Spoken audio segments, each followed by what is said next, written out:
Today, I'd like to read you the story of Emily Brown. And not only a story about Emily Brown, but the rabbit that belongs to Emily Brown. That rabbit belongs to Emily Brown. Once upon a time, there was a little girl called Emily Brown and an old grey rabbit called Stanley. Now one day Emily Brown and Stanley were just launching themselves into outer space to look for alien life forms when there was a rat-a-tat-tat at the kitchen door. It was the chief footman to the Queen, and he said, "The Queen has very kindly noticed your rabbit. She would like to have that bunny wunny, and in return she offers this brand new golden teddy bear." Emily Brown looked at the Queen's teddy bear. It was stiff and new and gold and horrible. It had staring eyes and no smile at all.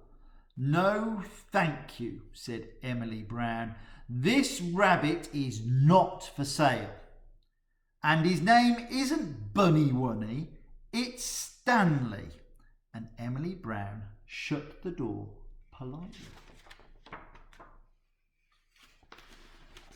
An hour or so later, Emily Brown and Stanley were just riding through the Sahara Desert on their motorbike when there was a rat-a-tat-tat at the garden door. It was the army. The captain saluted and said, "Her Most Royal Highness, Queen Gloriana III, greets Miss Emily Brown, and she would still like to have that bunny wunny. In return, she offers her the brand new golden teddy bear and 10 talking dolls that say, 'Mama, Mama.'" Emily Brown said, "I don't want 10 talking dolls. I want my rabbit, and his name isn't Bunny Wunny, it's Stanley." And Emily Brown sent that army away, less politely this time. Now a few days later, Emily Brown and Stanley were just deep diving off the Barrier Reef, where there was a rat-a-tat-tat at the garden door. It was the Navy. The Admiral saluted and said, "Her Most Glorious Royalness Queen Gloriana III greets Miss Emily Brown, and she would like you to hand over that rabbit at your earliest convenience. She points out that she is the poshest person on the planet, and Bunny Wunny will be much better off with her. In return, she offers you the brand new golden teddy bear, 10 talking dolls that say, 'Mama, Mama,' and 50 rocking horses that rock forever." "I don't care who she is," said Emily Brown. "This rabbit belongs to me. And his name isn't Bunny Wunny, it's Stanley." And she sent the Navy away.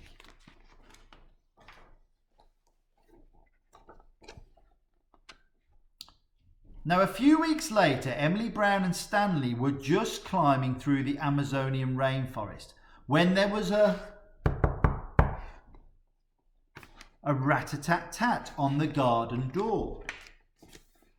It was the Air Force, and the wing commander saluted and said, "Her Excellence the Most Mighty Queen Gloriana III greets Miss Emily Brown, and she says She must have the bunny wunny right now, or she will not answer for the consequences. In return, we will give her a brand new golden teddy bear, 10 talking dolls that say, Mama, Mama, and 50 rocking horses that rock forever, and all the toys she could ever desire. Now, Emily Brown was fed up. She sent that Air Force away and she pinned a big notice on the garden gate that read, "This rabbit is not for sale, and his name is not Bunny Wunny, it's Stanley." Signed, Emily Brown. A few months later, Emily Brown and Stanley were lying fast asleep in bed, dreaming of all the adventures they would have the next day, when there was absolutely no noise at all at the door or the gate or the window. Silently in crept the Queen's special commandos, and they stole the rabbit that belonged to Emily Brown. When Emily Brown woke up the next morning, for the first time in her life, there was no Stanley. Emily Brown was so cross. She knew just what had happened. She marched straight up to the palace on the hill. She knocked on that naughty Queen's front door. Rat-a-tat-tat. Emily Brown ran into the palace, and there was that naughty Queen crying like anything. The first thing she said was, "Thank goodness you're here. Come, Emily Brown. There's something wrong with that bunny wunny." There was indeed something wrong with Stanley. That silly naughty Queen had put him in the royal washing machine all night, and he'd come out an odd pink colour. The royal dressmakers had stuffed him full of stuffing, so he wasn't flippy floppy anymore. And worst of all, they'd sewn up his mouth, where Emily Brown had picked it away. And Stanley wasn't smiling anymore. Stanley was miserable. "Oh, Emily Brown, is there anything you can do?" asked the naughty Queen.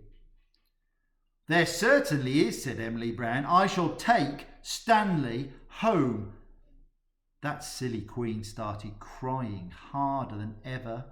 "I have all the toys in the world, but none as nice as Stanley." Emily Brown felt sorry for the Queen, the silly Queen. So she went to the royal toy cupboard and she took down that brand new golden teddy bear and she placed it on the Queen's lap. There she is, putting it on the Queen's lap. Emily Brown whispered so that no one else could hear, "Now you take that horrid brand new teddy bear and you play with him all day. Sleep with him at night. Hold him very tight and be sure to have lots of adventures. And then maybe one day you will wake up with a real toy of your own." And Emily Brown and Stanley went home. "Goodbye, Miss Brown," said one of the guards.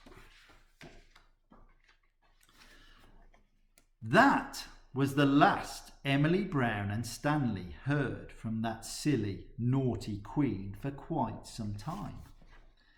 But one day, a couple of years later, just as Emily Brown and Stanley were exploring the outermost regions of the Milky Way, there came